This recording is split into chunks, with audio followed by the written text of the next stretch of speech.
Hi friends, it's Morgan Waggoner here, ready for your weekly WOW, Word of Wellness. Today's word is flexibility.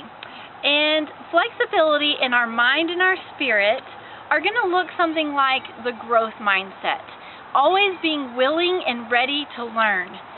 In our bodies, it is so important that we practice this flexibility every single day, because even as a child grows, they lose flexibility.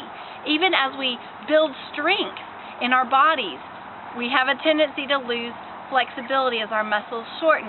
So we've got to practice it every day. So I'm going to show just a few stretching exercises that are going to help specifically today with our hip mobility, or hip flexibility. And this is a special dedication to my sister-in-law, who is very near delivering her first child. So Sandy, this is for you.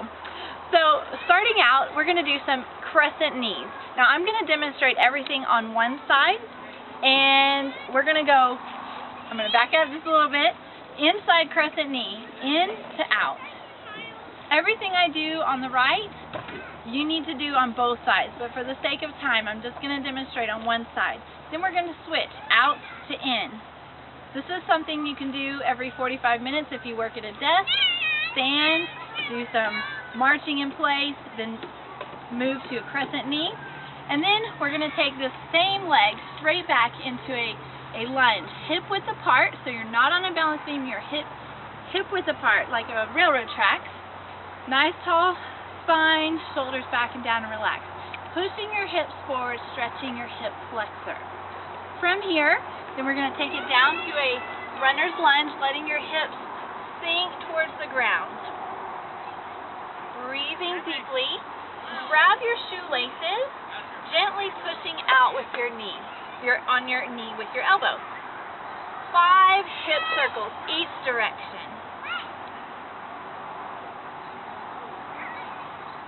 And from there, planting your foot, we're going to walk our hands away and pushing out on our knee. If you need to, you can drop your back knee, pointing your toes underneath.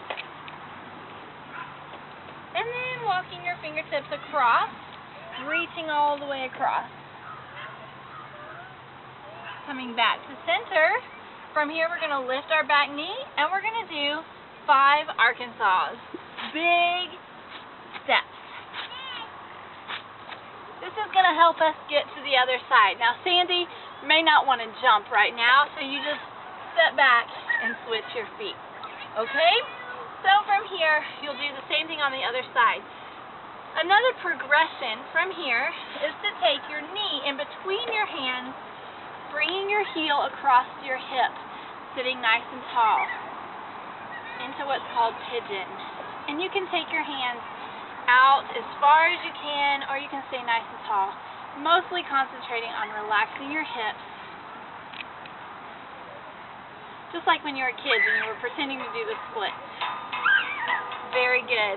And then finally, 2 of my favorite sitting stretches. You'll take your back leg, pull all the way across, covering that front knee, sitting nice and tall, hugging that knee, gentle stretch all through the glutes, opening the hips, releasing your top knee, grabbing your toes, sitting tall, gentle pull.